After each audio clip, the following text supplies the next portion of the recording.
going on, my beautiful people? Welcome to another episode of Inside the Black Actor Studio. I'm your host, Danny Royce, and joining me today is an incredible, talented actor. You know him very well as a child star on Cosby Show, Fresh Prince, Family Matters. He does the voice in The Fairly Odd Parents. You've seen him in Blackbird, Noah's Ark. This guy has been everywhere. Also has a podcast. He's dealing with a workshop, Actors Workshop. Please welcome, the Black Actor Studio is very proud to have Gary L. Gray. What's up, man? How you doing? Man, that is an introduction, man. Thank you so much. It's hard to come after that. I'm doing well, man. Thank you so much for that introduction. I really appreciate it. Thank you for having me, bro. Of course. Thank you. And welcome. You know, the introduction was well needed. You know, you've been working hard out there. So Yeah, definitely long. Not always hard, but definitely long. I hear that. Well, welcome to the show. How you doing today? I'm doing great, man. It's fantastic. You know, it's a windy day, but it's still a beautiful day. The sun is in the overcast. I love overcast days like this, that sort of haze. Okay. So I'm at home right now. I love it. I know me at home on my nice red couch is very comfortable. And first off, I want to say congratulations to all the work that you have going on for you right now. The series Trace, we'll get into that later. And then also your workshop, the acting workshop that you just launched not too long ago. Yes. So congratulations on that. We'll get into all that shortly. But how we do it in the studio, we'd like to start at the beginning. Where were you born? I was actually born in Chicago, Illinois, South Side. I was born at, yes, sir. I was born at Rush Hospital. You know, my parents stayed on the South Side for much of my early life. And we quickly moved we kind of split. So I split time between the city and the south suburbs. So I stayed in Glenwood and I stayed in the city. I went to school also in the 107th Calumet. And I basically, you know, was just there, you know, for pretty much until I would say 6 or 7. You know, permanently. And then that's when it got to the point where I was working so much that I was splitting time between, you know, Chicago and California. So Chicago is where it started, where I'm rooted. I still spend a lot of time there. That's still home. Yes, sir. I like that. And so how was the family dynamics growing up? You started getting to acting at what age exactly? I was 3.5 to be exact. I was modeling, you know, as a toddler, oddly enough, doing a lot of print work, especially locally in Chicago. It's really big, especially around that time, that era. You know, it was a lot of, you know, sort of Black kids coming up in print in Chicago. And so I kind of hit that era and hit that stride very hard. And within that, I ended up doing a lot of runway as well. And so when it happened when I transitioned to runway, I ended up traveling, of course, and that took me to New York often. And that is actually where I got discovered for the Cosby Show. I was actually modeling for a fashion show. I believe it's for Guess. I always forget if it was for Guess or if it was for Tommy Hilfiger. It was one of them. But I was at a show, and one of the producers of the fashion show was also producer of the Cosby Show, and they, you know, were like, "Hey, the twins are growing up, and we need toddlers to kind of carry the mantle, and this kid's perfect." And oddly enough, they approached us at the show, approached me and my mom didn't really believe them, and we ended up flying back home to Chicago. It was just like, okay, cool, see you later. And they ended up calling us and got Bill on the phone himself, and you know, and they said, "Hey, no, we're serious, and we're flying you back out to New York, so be ready." Wow. That was that. Wow, that's awesome. That's an incredible story. So who was it mainly that pushed you into? It was your mother that was. Honestly, you know what? Neither. It was myself. Before even acting, you know, even with the modeling stuff, I was just the boisterous kid. I was doing everything into everything. I was speaking and writing by 3, like full on, and you know, just could have a full on conversation with an adult. and I was reading everything in the house. I was that annoying kid, like, hey, can I read this? Hey, can I? And my parents are like, no, you can't read that. No, let me get you a kid's book or something. And and I've read all the kids' books in the house. And so it was like, we have to do something, with him. And I would often, when the television would come, when we would be watching television as a family, and there would be children's either, shows or children's commercials come on, I would look up and I'd be like, oh, I want to do that. And people, they would always say like, oh, you want to play with that toy too, or you want to do, and I would be like, no, I want to be that kid. I want to do what he does. And it's like, how do you even know, but that was just my brain at that point. And so, I knew that's what I wanted to do. That was always something that was, chosen by me. And I think that if you can say anything, my parents cultivated it, of course, and they really, didn't shy away from it. They nurtured it. And that's all of my mom. My mom was definitely the person who was like, hey, you know what, you have to certainly, get into something, whether it be modeling or with print or whether it be acting something. So she definitely was the person. She actually put me in a charm school. That was what she did. She noticed that I, was, very sort of polite and just naturally, and just kind of, just that kid, and so she put me in a charm school, Cleo Johnson's charm school in Chicago. Shout out to them. They're closed down now, but there's still remnants of Cleo everywhere, and her students, and I'm still one of them, and will rep her to the day that I pass. So, that is the start of all of my professionalism, my etiquette, everything that goes on when it comes to set. That started there. So, that's where it happened. Charm school. It's been a minute since I heard of charm you school. You feel me? Like, right. Yeah. The term charm school. Exactly. Yeah. Your mom was like, you're not going to be out in these Chicago streets, I'll tell you that. Right. Yeah. Do what you want. No, but that's awesome. That's a crazy story. I had Oba Babatunde on here in last season, and it was something that he said that rang in my head. It said, children, the first thing they do is what they were born to do. And so a lot of times as society and as parents, we sway them away from that. Or else, doesn't make money, doesn't do this, blah, blah, blah. But you knew, and that's incredible to see that you had that inside you all along. Do you have any siblings? I do. I have an older sister. Okay. Older by 6 years. She's the brains of the family. Well, actually, no. The funny thing is we're both very good in school. But when it came down to the pursuing, she was the one who pursued an academic career and and followed in that path. My whole family is state workers and blue collar people, and I'm just the black sheep. Where it's like, what do you want to? What do you want to do? You want to act? That's weird.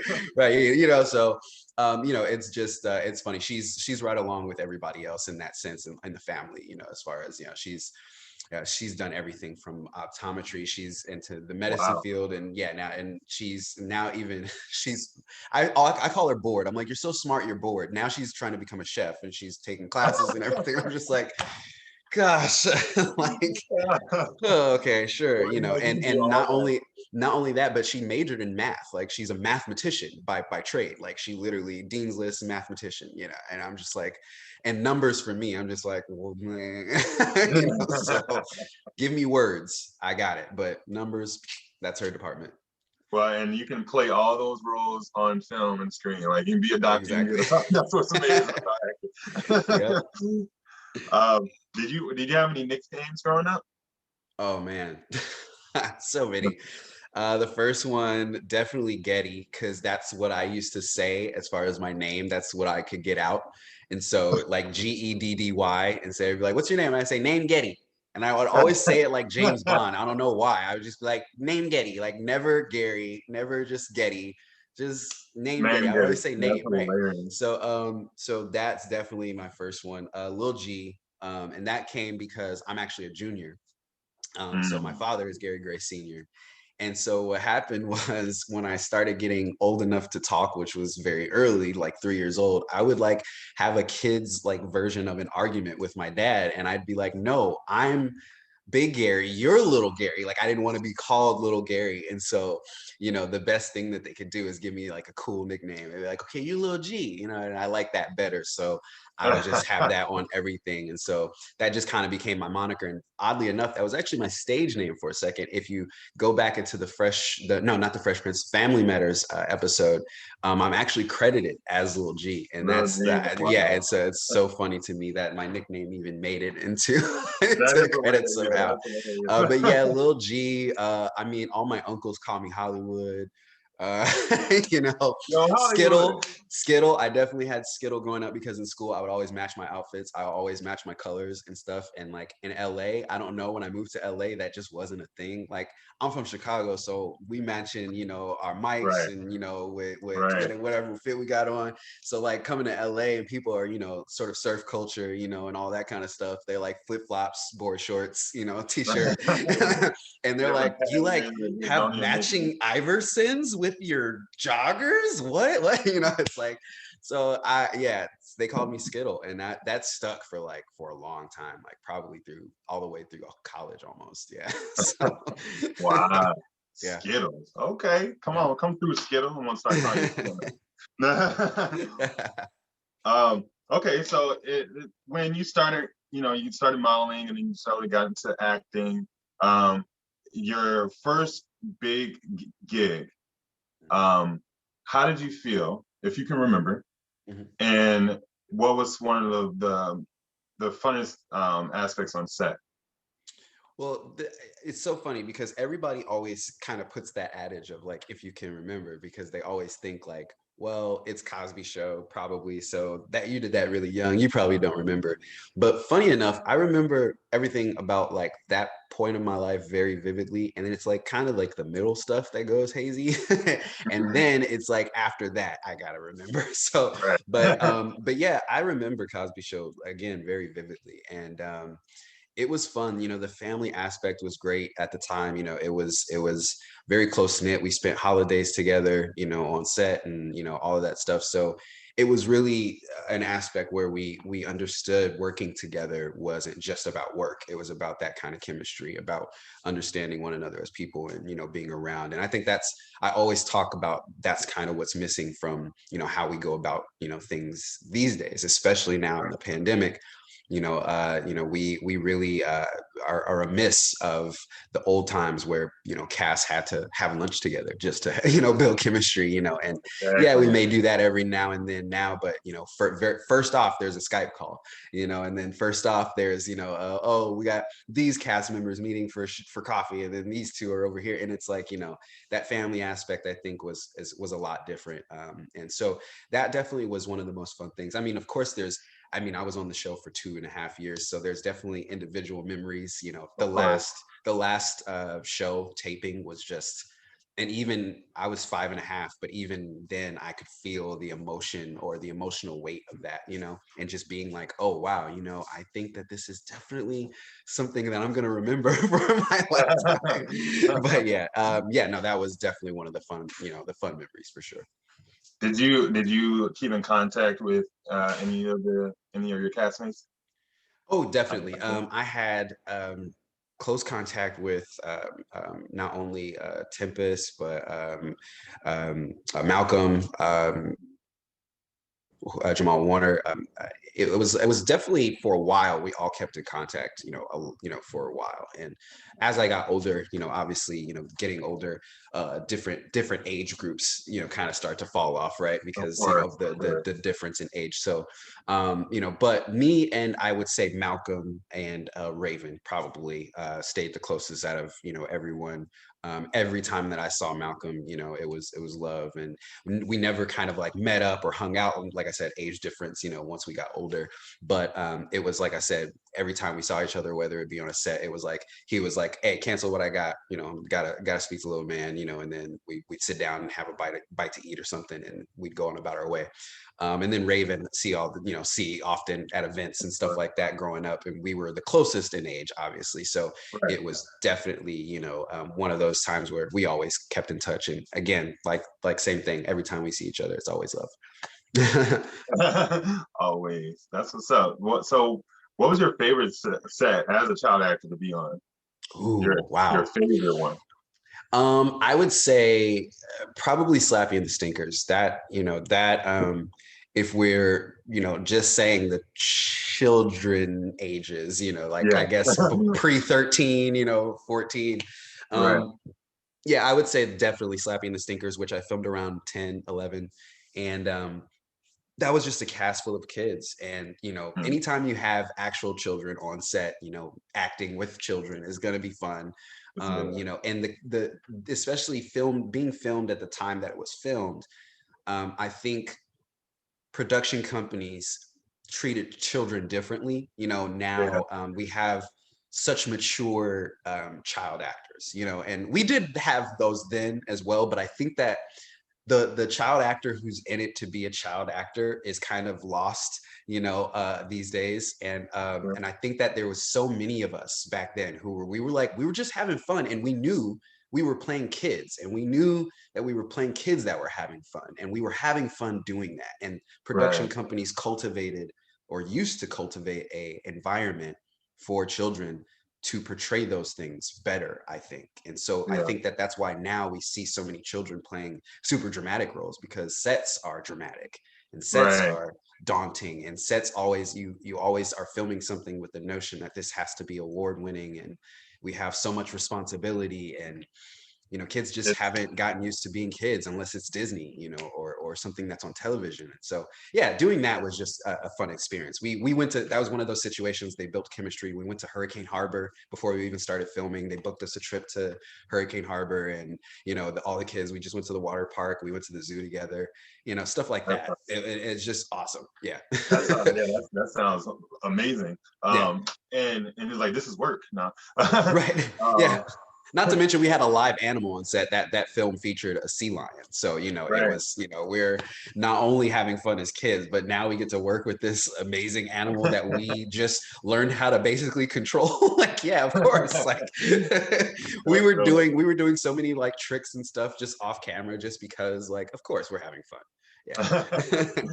so it's interesting that you brought that up. Actually, that I guess the culture of a child actor is different, and you can see it on screen. And it's a lot of pressure that these production companies are putting on the children as well Yeah. to carry these shows.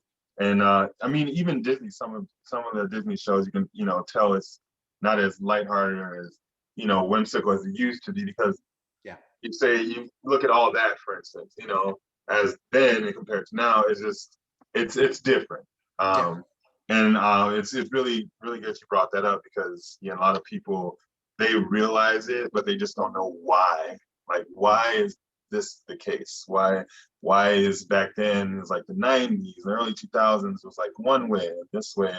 The children that we're seeing now is different. The way they're Yeah. caring, the way they're acting, the way they're portraying themselves on set, even is Yeah, different.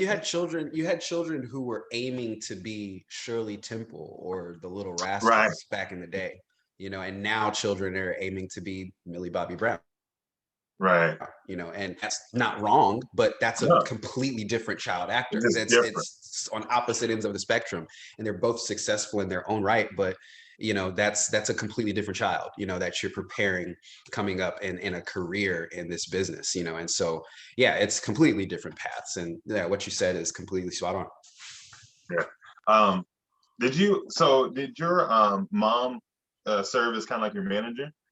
She did. Growing up, she was my manager for a very long time, up until well into my teens. After my teens, Did you I actually two didn't.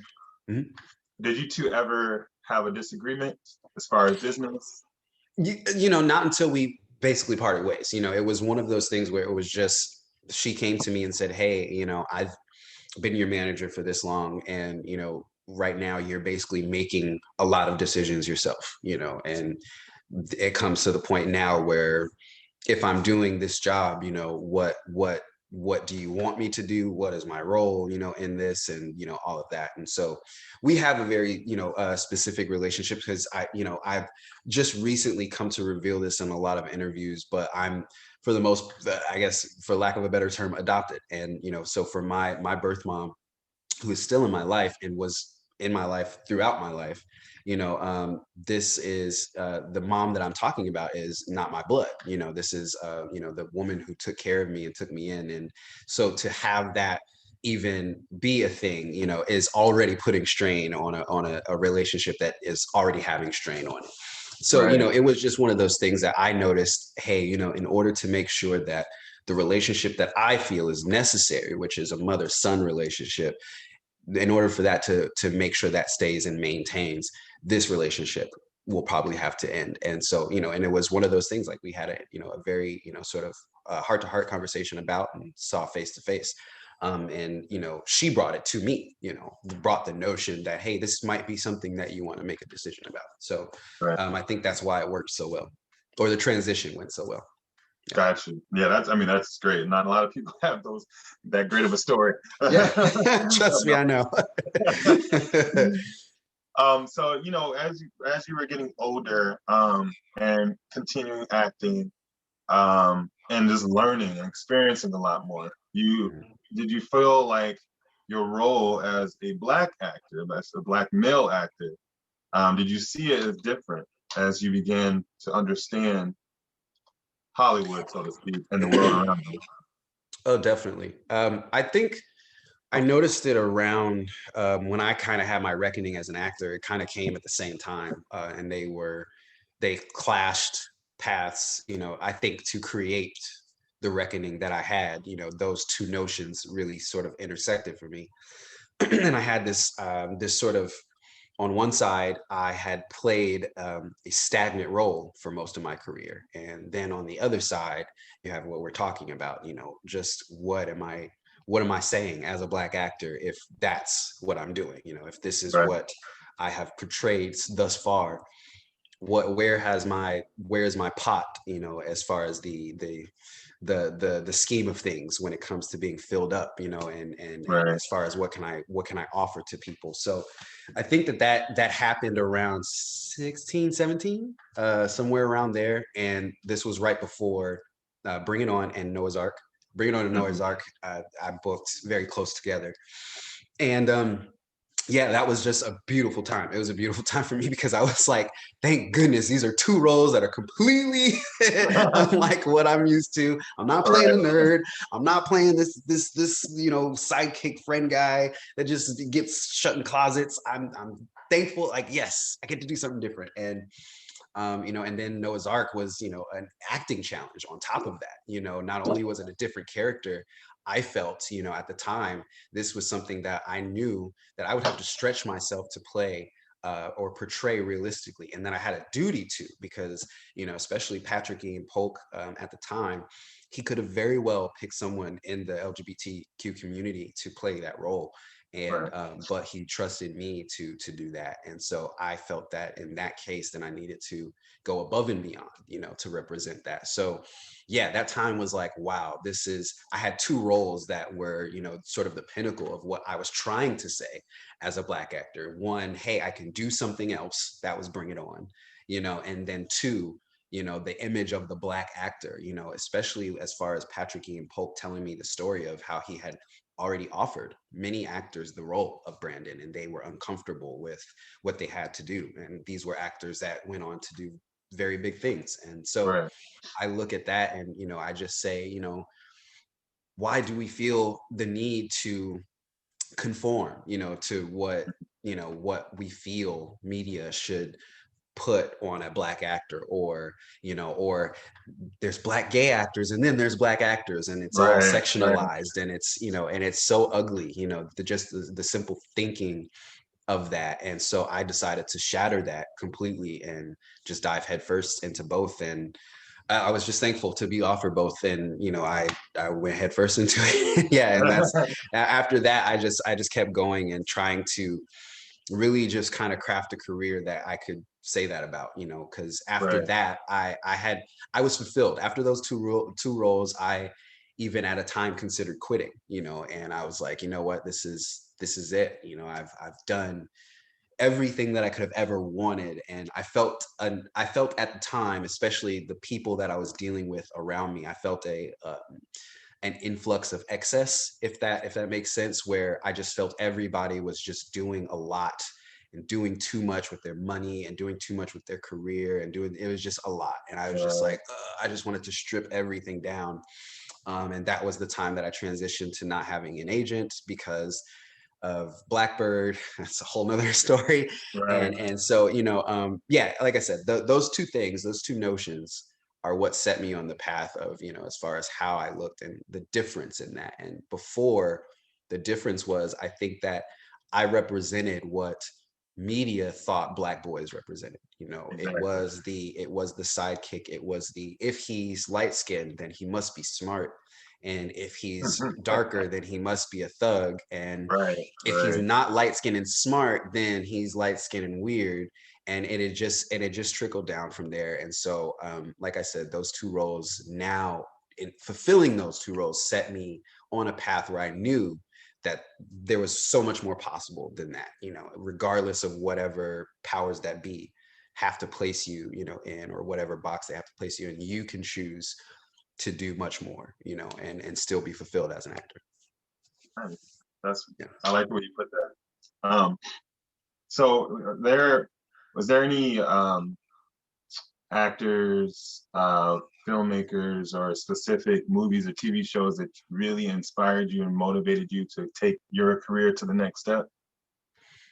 Does it have to be like the first things, or can it be stuff that was like current that inspires? No, just in general. In general. Okay. When I was younger, the actors, Merlin Santana. I mean, rest in peace. And he was one of the people that anytime you run into him, is just a beautiful soul. And every time I talked to him, he was telling me about professionalism on set, and you got it, and just encouragement. Just like I said, just a beautiful person to be around. And yeah, I looked up to him. I think everybody did. If you were younger than Merlin, and you saw him on television, or you even just ran into him and didn't even know what he did, you would be like, "What do you do?" And I've been in situations where literally sitting around people, and people walk up to Merlin and be like, and we're just having a conversation, and they're just like, what do you do? And it's not a I recognize your face. It's, you must do something else, Right. just the way he talked. So that's for sure, for one, a younger inspiration. As a creator, I preach this all the time, a show called Banshee, which is on Cinemax, and it's now on HBO Max, so go watch it.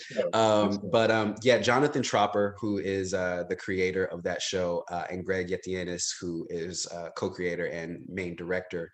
I just, as a creator, especially as a Black creator, and they are not of color, but I think that capturing characters that were not wasted just meant a lot to me. And I think that applying that in my teachings as a writer and as a creator, seeing that show did so much to how I form my characters. And I think that when people read work that I've written, or see work that I've directed, or are looking at work that I'm producing, or whatever the case may be, they always say, "Wow, like, this is so in depth, that your characters are so rich, everything's so deep." And I think that watching that show teaches you that you like, nothing can be wasted.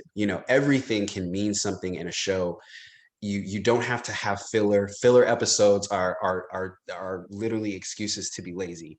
And Banshee just it juiced every single bit. It's only 4 seasons, and it's like 10 episodes a season. I think season 4 is even only 8 episodes. And I mean, to do what they did in that short amount of time. And Jonathan Tropper's sort of retirement letter about the show, I am going to print that out and frame it, the first house that I buy just for me, because as a creator, I think we all can learn about that.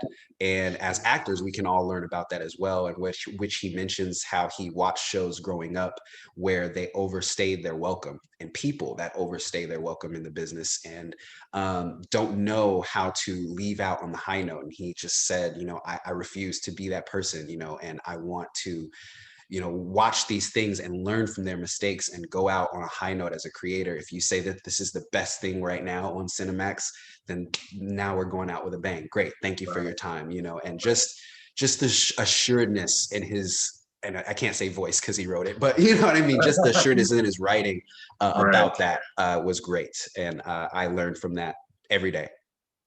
Okay. Yeah. I want to talk about your challenges. What was one of the biggest challenges, one, that you faced in your career? And the other is a two-part question. The other question is, what was one of the biggest challenges you faced pursuing your career? If you understand what I mean. Definitely. I'll take the pursuing part first. The pursuing is just, you know, staying relevant. You know, the longevity, you know, has been, I won't say the biggest challenge, but it is a challenge. It's always a constant challenge, and I think one that is notable. You know, because, excuse me, acting changes, right? The landscape of what we're doing, entertainment has changed so much, and to sort of conform to that, and now social media comes into play, and technology, and all of these different things, to learn all of this and to learn how to stay on top, and to learn to still book and to be talked about and to be wanted in the circles that you want to be wanted in, I think is a feat. And it's a steady job. It's a steady side job of every actor. And if you're not doing that, and that's probably why you're not getting the results that you are. And so I think that, you know, in this case, that's probably the biggest challenge, is just the constant, you know, I'm 30 years in, you know, for somebody who's 10 years in, 15 years in, you know, but you get 30, you know, and it's like, I've at least for 20 of those had to actively say, you know, okay, I'm doing something for the goodness of my career. You know what I mean? At that point, I was making those decisions at least 20 years ago. So 20 years of decisions to craft a career and to stay relevant.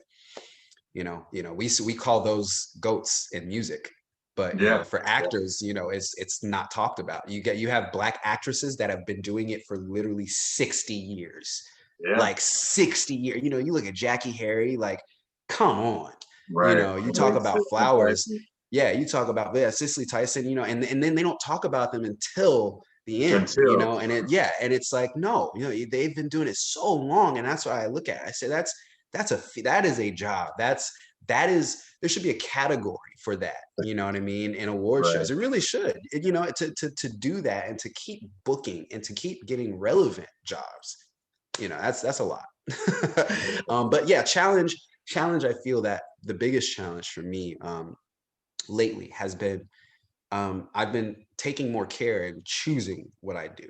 And I think the notion of you got to eat versus don't do this has been my biggest challenge, for sure. You know, because if I were to take every job that I, you know, could do, then I would never have a complaint. You know, I'd never have to want for anything. I'd pay every single bill, and that'd be that. I'd be living on top of the world. But I think for me to say no to some things and to question some things here and there is, you know, that's kind of what it has been, you know, very challenging. Turn down things that will make me turn back and go, man, what would have been if I had said yes, you know? And so, you know, those things. But like I said, you make decisions at the end of the day that you make with your heart and your mind. And so for me, it's like I come to that conclusion, so I have to stick with it. And that's the way my career is supposed to go. That's just it. So I set myself on my own path, and I can't be afraid of that. So I love it thus far. I'm on it for the ride. So that even though it's a challenge, it's like at the end of the day, I look back at all of those kind of bumps and I say, all right, you know, so what, we still here. You got potholes, you got bumps, you got detour signs, you know, it's life. You know? So how did you tell me a little bit how you got into voiceover acting? And Fairly Odd Parents I mean, it's an amazing show. But love Fairly Odd. I actually got into voice acting. I was interviewing new agents, and the agent that I was interviewing with at the time, Arlene Thornton and Associates, one of the biggest voiceover agents out here in LA, if not the biggest. And she was just basically having me read dialogue in the interview because she wanted to see, you know, sort of how I did voiceover. I was actually interviewing her for commercial stuff. And so, so she was just like, read this, you know. it happened to be a copy for Rocket Power, and I Hey. ended up booking it. So, that was pretty much history there. That was instant, chemistry as far as an agent client relationship. I'm still with her, so she has been representing me for 20 plus years. Wow. And yeah, and there's no way no one can pry me from her for voiceover. She's got to kick me literally out of her office. So if that's the case, but yeah, I have been with her for so long, but that was really the springboard into voiceover, and from there I did Clifford the Big Red Dog, and that was a great time. And I think from Clifford, what most casting directors started noticing was that I was like the only kid. Like every time I booked, I was the only kid in the booth at all times. I was like literally the only time that I wasn't was Rocket Power, but that's because the main cast were actual children.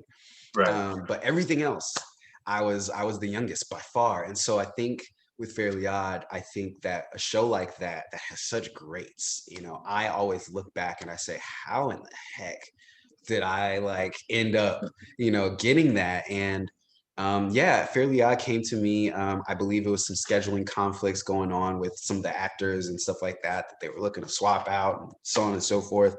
And I ended up coming in and doing AJ, and that was just, man, it was like a marriage. Boom. That was the character that I was meant to play voiceover wise. That was the guy. So yeah, that started, and I was on there for 16 years. So long Oh time. my I God. literally grew up on that Literally. show.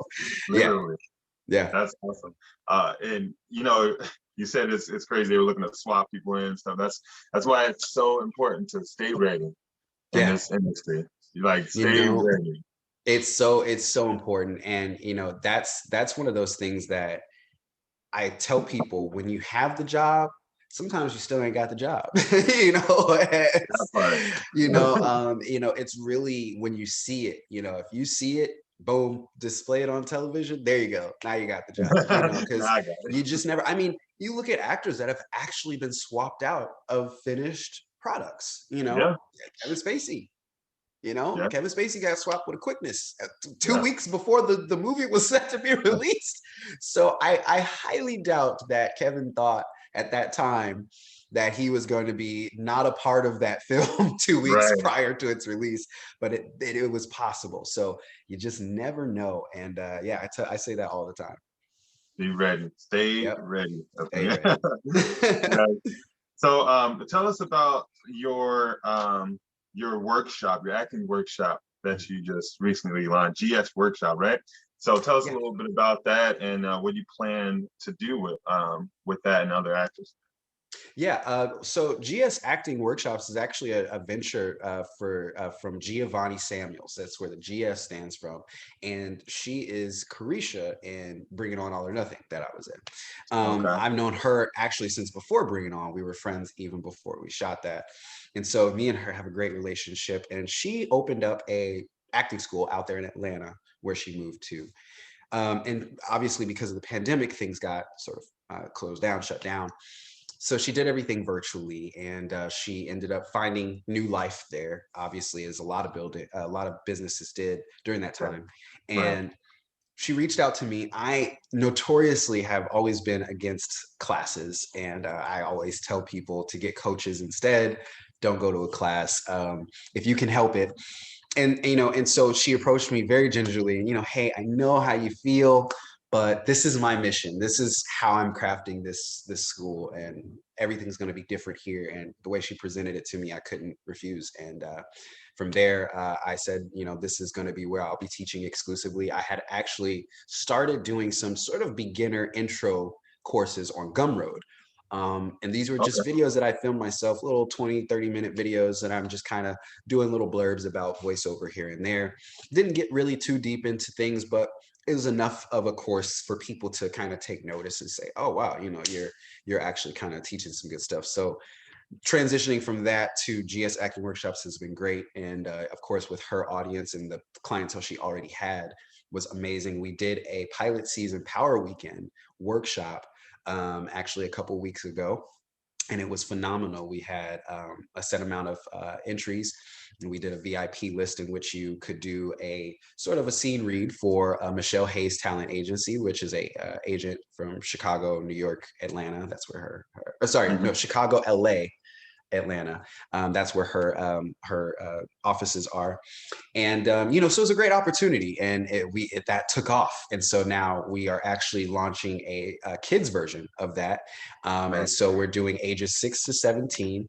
And I'm head of the voiceover department, and so that's the department I'll be, of course, overseeing as far as teaching, and as far as if we have that sort of Q&A sort of style that we did with the first one, which I believe we are, and sort of judging our applicants and giving them advice on how to move forward with their career.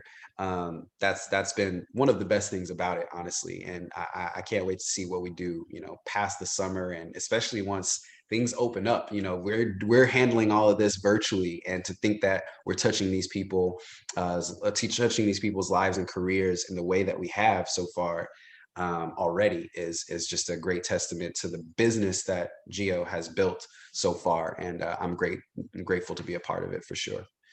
That's awesome. That's awesome. A way of definitely giving back, for sure. Yeah. I mean, it's weird because I never thought about it until the last couple of years, but really teaching, because I always said I can't teach because I'm still learning and We still still doing, learning, right? I can't. What are they going to learn from me? But it took a lot of people being like, no, you have too much experience to not teach. So I was like, okay, all right, fine, I'll do it. Right. Over 3 decades. Come on now. I guess. And so also you have a very comfy podcast. And tell us a little bit about that, and what made you start that?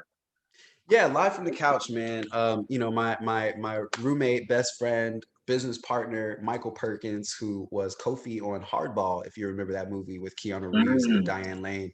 Yeah, he was the main boy in that, played Kofi. And I met him in Cali a couple years back, about 8 years, a little more than that now, 10 years ago. Whoa, getting old. About 10 years ago. And he basically just really started this podcast, I want to say 3 years ago. And he started it honestly just on the couch, and he was just filming little clips, little videos. And he invited a friend of ours, Candace Joy, on to sort of do the videos with him. They turned it into a show, to a sort of online sort of Instagram show, which transferred into a podcast. And later down the line, a couple months down the line into it, they felt the need to add a third. And of course, I live next door, so he was like, hey, I don't know if this is something you want to do, but, and to be honest, I've always loved the world of radio, loved the world of broadcasting. I actually went to school for journalism, and so broadcast journalism as a whole is a passion of mine. And so just the setup of podcasting, I mean, it's my dream, because I always was like, how do I apply to be a part of a radio station? Like, they're not even going to hire me. Even if I say like, please hire me, they're going to be like, what do we look like having you in our like mail room? Because you got to start there, right? You can't just hop on to the mic. So for me to be like, wow, I get to experience doing what I had a passion for, and crafting the topics that I want and doing it with people that I love, and so the podcast was born in that way, and Live from the Couch, I feel, was truly born there when we all joined forces, and we've been going strong for 2 years. In our sort of third season, as we say, we are going strong. We plan to have a really great next couple shows lined up. We have a couple guests and everything, so yeah, it's gonna hopefully turn up. We're hopefully gonna be able to do more things because of the pandemic. So hopefully we get outside sometimes, even out of the couch. But yeah, we love doing the podcast. We talk about some great stuff. Michael has done an amazing job crafting the sort of mysticism around the podcast. I love our brand. We call our people couch potatoes. So it's just it's great. I love it. So tune in. We're on everything from Google Podcasts, Spotify, Apple Music, all of that stuff. So we also have our video version where we film everything and put it on YouTube. So you can also go to YouTube at Uneducated Genius. is the profile, or Live from the Couch. Just search it and boom, we'll take you right there. Awesome. So before we get into our fun segment, I want to ask you a question in regards to because people, people who aren't familiar with the industry, they just see the glitz and glamour of it, and they may hear, the struggles along the way, but they don't really know the struggles. What are some personal demons that you've had to overcome to get to where you are right now? Wow. Oh man. Imposter syndrome, anxiety, depression, problems with weight, you name it. I am a Black male actor that grew up in the 90s.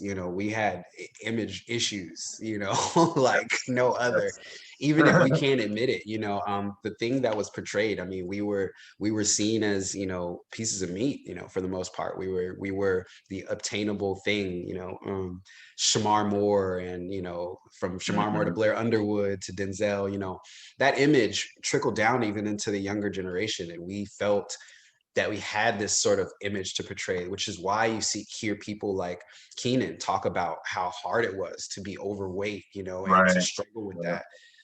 Because he wasn't the quintessential Black actor, and he had to be the funny guy, and I know friends of mine who very much feel that way, and it's sickening to think that we all had our own individual demons because of what the media sort of portrayed, and had out there for us. So, I mean, I dealt with all of that, and most of that, honestly, for the most part, the last like 6 years. But if we want to be real, and then because you don't know what it is, you don't know what it is earlier on. You're just going through it. It comes out in things like alcoholism and partying, and and being with way too many people, and all that kind of stuff. So it's like that is how I dealt with it, and I just didn't know what it was. And now I can call it as I see it.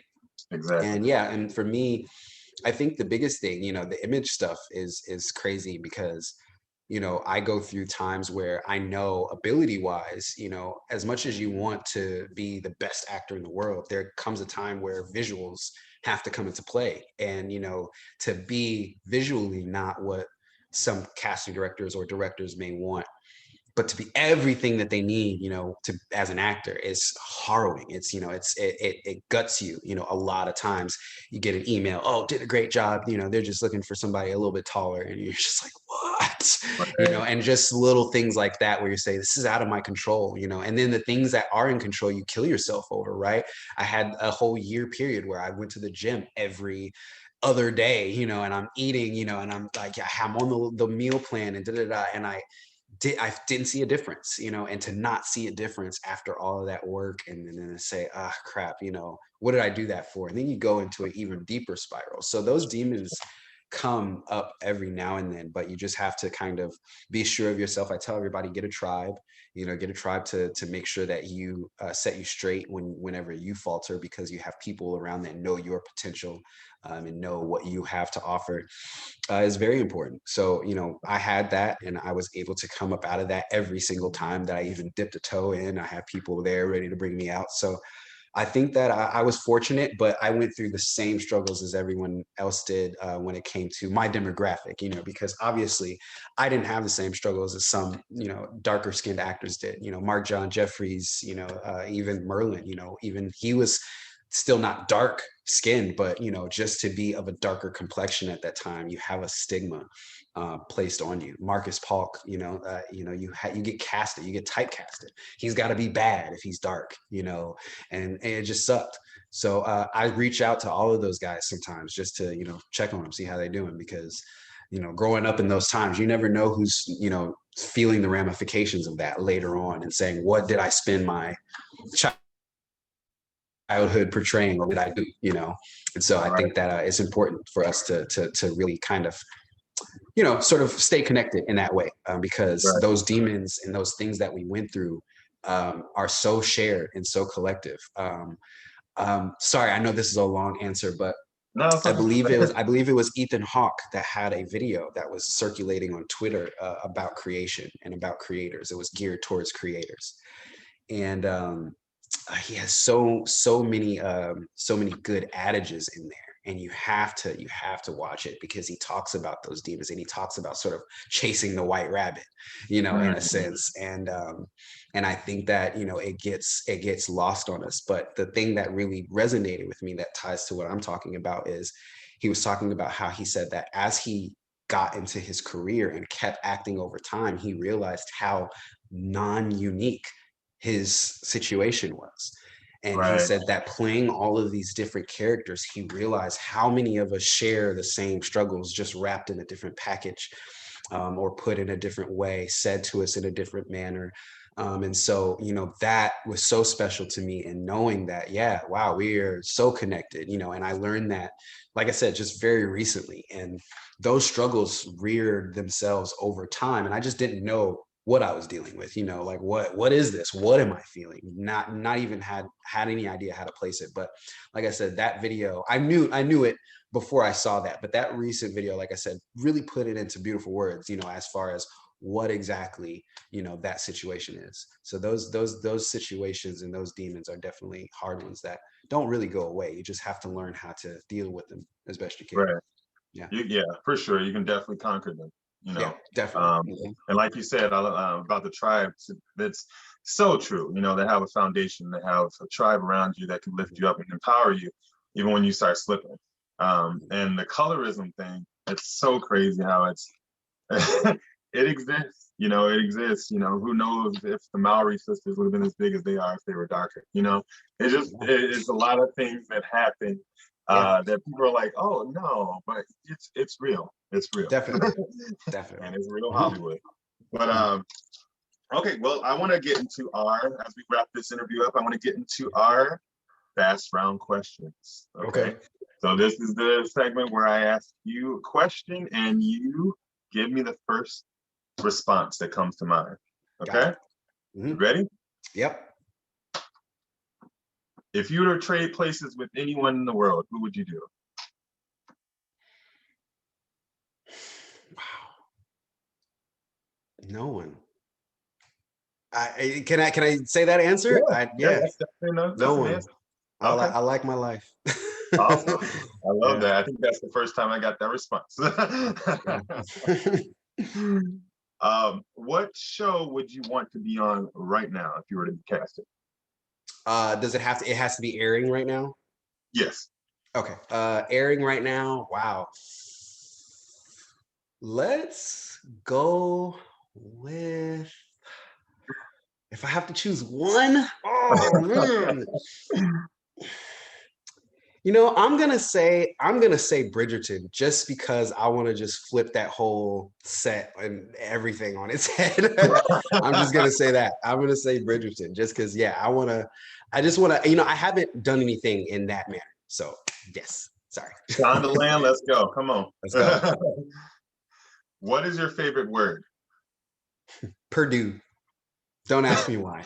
I don't know. I just love saying it. I don't know. And this is like, you see how fast I answer, because it's definitely been my favorite word. Like, I don't know. I just love saying it. Purdue. I don't know. I like how it sounds. I don't know. Like how it rolls off the tongue. Yeah, I don't know. What's your least favorite word? Pickle.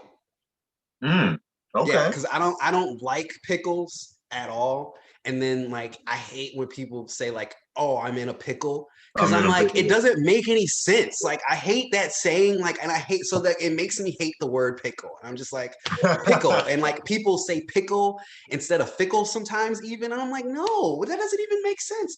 So yeah, I don't like pickle. I don't like pickles at all. What about Tommy Pickles? Do you like Tommy Pickles? I forget that his last name is Pickles. I just say Tommy. I don't even want to. It just erases itself from my brain. I feel you.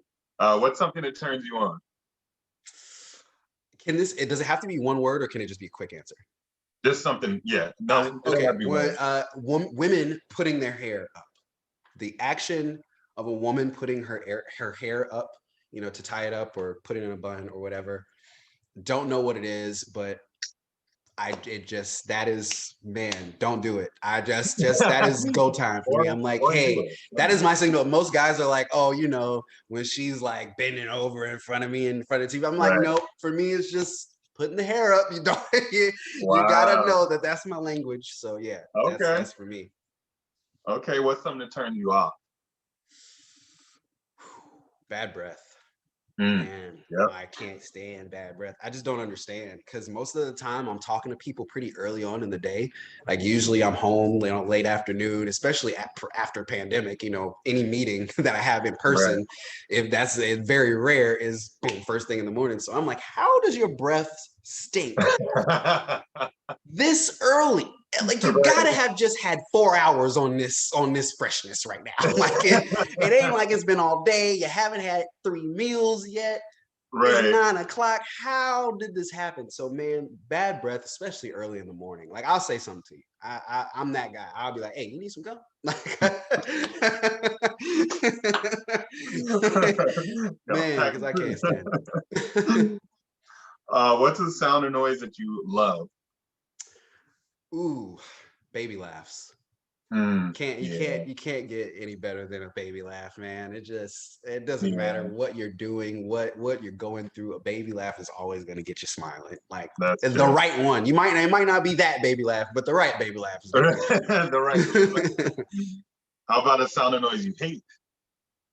To be honest, it's only, and I'll say this sound, but it's not because I hate the sound. It's because I hate this sound specifically because of a reason, but it's a rooster crowing. My neighbors have a rooster in their backyard, and he crows at every time of the day except the morning.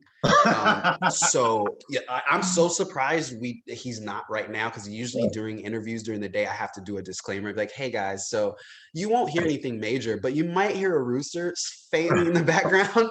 People are like, a rooster? And I'm like, yeah, sorry. So I hear this rooster in my dreams. Like I've literally I've had nightmares where I'm being chased by a random killer and I hear a rooster, and I'll wake up laughing because I'm like, wow, I should be waking up scared in a deep sweat, but I'm laughing hysterically because I heard a rooster in my nightmares.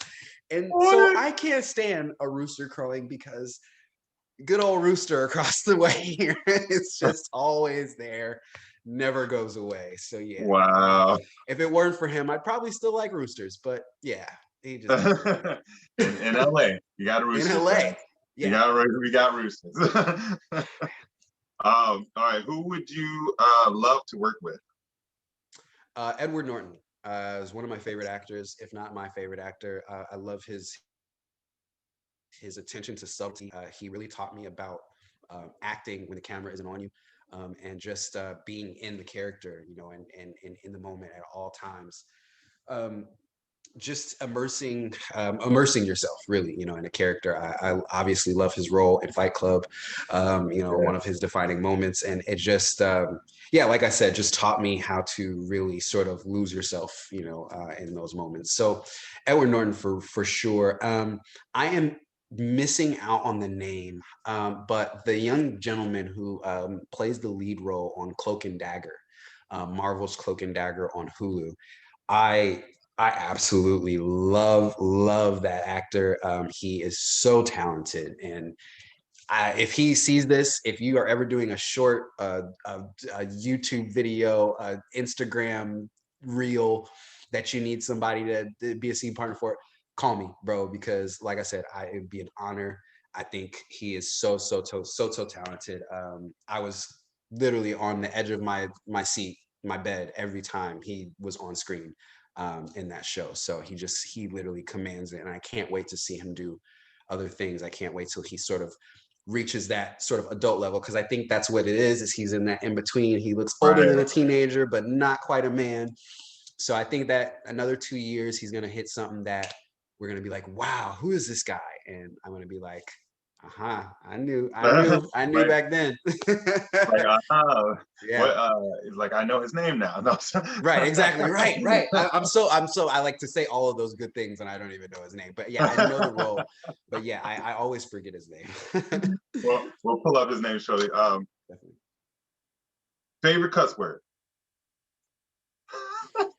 Shit. I say shit a lot. I'm a gamer. So I say shit a lot. Like literally, it's like I'm playing, Call of Duty or something. Somebody comes on, shit. It's every 5 seconds. Yeah, probably shit. Love it. What profession other than your own would you like to participate in? Journalism. Yeah. What you went to school for? Yeah.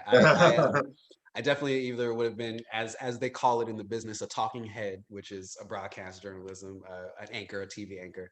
I would have either been an anchor, or I would have loved to have been an editor, at a paper. Right. I watched The Newsroom, which is a show that was on HBO a while back. I watched the first scene from The Newsroom every week. Every Sunday, I watch the first monologue, in which the main character just talks about the importance of news and the importance of newscasters and having people inform the nation, regardless of what the thoughts of the information are. And so like that to me just spoke volumes, and it spoke volumes as far as him being honest about America, and being a journalist that wasn't afraid to do that, wasn't afraid to have a news show that called out the flaws in business and called out the ramifications of being or having bad character, all of these things that most newscasters or most news shows sweep under the rug. That show was literally about a show that embraced it. And that was one of the things that really cultivated my love for journalism, for sure. Shout out to Jeff Daniels for playing a character that I still love to this day. But yeah, that definitely for sure would be. How about a profession that you would not like to participate in? Wow. Growing up, most of my family was law enforcement. And, I strongly believed that I would follow suit. At some point in my life, I knew that I, was a successful actor, but I knew I had a feeling that at some point that, those paths would intersect. And now, I feel very, very differently, and I think that it's a profession that we have to get rid of in order to even understand. And I think that people don't get that. People don't get that we can't understand this if we try to reform it, or reform as they want to, reform it, because of the very corruption that we're trying to avoid, and that to me is the key. The key is to understand how we can have this sort of these neighborhoods protected in a way, without having this force over them. And yeah, that's a profession that I have, very much done a 180 on. For sure. And last but not least, heaven exists. You get up to God. What would you like to hear to say to you?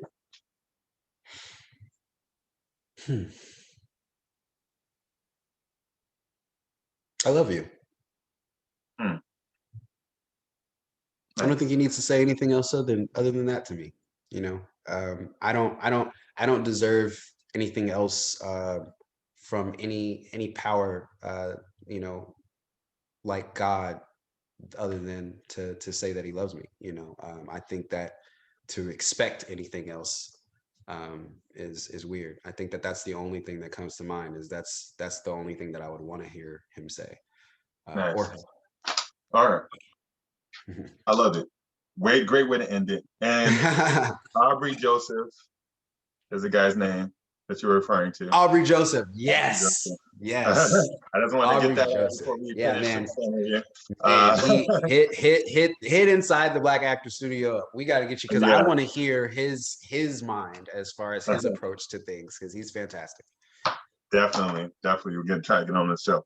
So as we wrap things up, go ahead and just give our audience a quick blurb, something motivational, inspirational to wrap it up, and then we're going to head out. Yeah. Wow. Inside the Black Actor Studio, I think things like this is so important, guys. Whoever's watching this, understand that avenues like this is what allows us to express ourselves in the way that we're chasing, in the way that we're trying to get, people who magnify voices and people who take names that may have been either forgotten or maybe brushed under the rug. Those are the people that are doing the work. Every time we say online, oh wow, why didn't I know about this? Or oh wow, it's because you aren't having your ear to the streets to things like this. The middle ground is so important. We want to bring up the businesses that have had nothing or all of those things, or support Amazon, but all of those middle guys usually get sort of like I said, lost in translation. So this stuff is very important. That sort of nitty gritty groundwork is so important. And I applaud the people who are behind this and things like these shows, because you keep voices like mine alive. And so for us to have avenues and to have people who are willing to shine light on not only what we've done, but what we are going to do or may be about to be doing, or have in the works, I think is just like I said, it's a testament to the community. And it's important because if we don't have the people that you're putting the highlights on, everything gets lost. So I think that like I said, I'm grateful, and I feel that everybody should support these things. And to be inspired is simply just be yourself. Just there's nothing that you can do in this business that is worth not being yourself. Absolutely nothing. And so if you feel that you're changing, if you feel that you are walking into your house and you don't know who you are at the end of the day, if you feel like you're hanging out with people you never would have hung out with, doing things that you never would have done, stop, take a breath, realize that there's nothing to prove. There's no one to impress other than yourself, other than God, other than whatever power you pray to. So for me, I just say, make sure that you have a strong sense of self and carry that because no one else is. And if you feel like they're sorry, helicopter very quickly. If Hold you for feel sound. right, hold for sound. If you feel like they're carrying that, no, they're conforming. They're getting you to come along to their side, to their journey. So I feel like having that sense of self is so important, guys. And this is where it starts.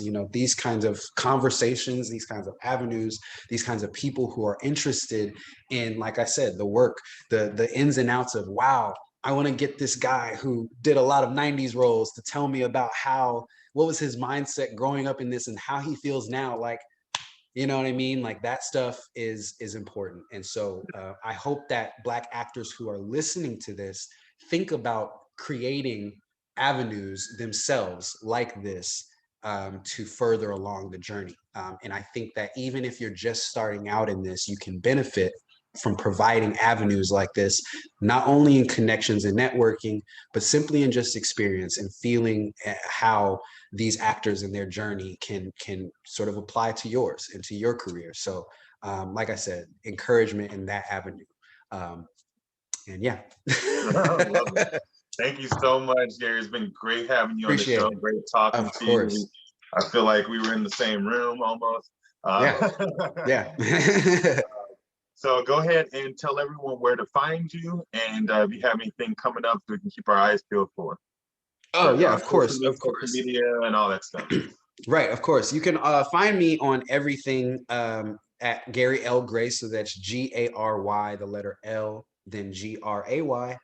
Twitter, Instagram, on Facebook, I believe it's just Gary L. Gray, obviously with the normal spaces. Yeah, I am working on a website, not only for my production company, Gray Skies Entertainment, but also for my art venture, Art by GLG, which will also serve as a personal website for me, and my acting ventures as well. And that is really kind of on the horizon. I'm really just kind of branching off into all of the groundwork that I laid in the year of the pandemic. Everybody sort of had to find other avenues, in the pandemic. Right. And so basically everything that I started now is kind of coming to fruition in this year. So like I mentioned, my art, I'm doing a poetry album, a spoken word poetry album that I'm about to start recording, finished writing finally. So that's coming into play hopefully by the summer. And then of course I am filming Trace. So it is a limited series, you know, on Bond TV, and we are in the midst of filming, and that hopefully will be out before the summer. And you know, that's already looking good. We got the trailer out, so you already know. You already know. Awesome. All right. Well, thank you Yes. so much again. And folks, you can find me everywhere at I am Danny Royce. It's a pleasure having you, Gary. We'll see you next time on Inside the Black Actor Studio. Take care, Yes, guys. sir.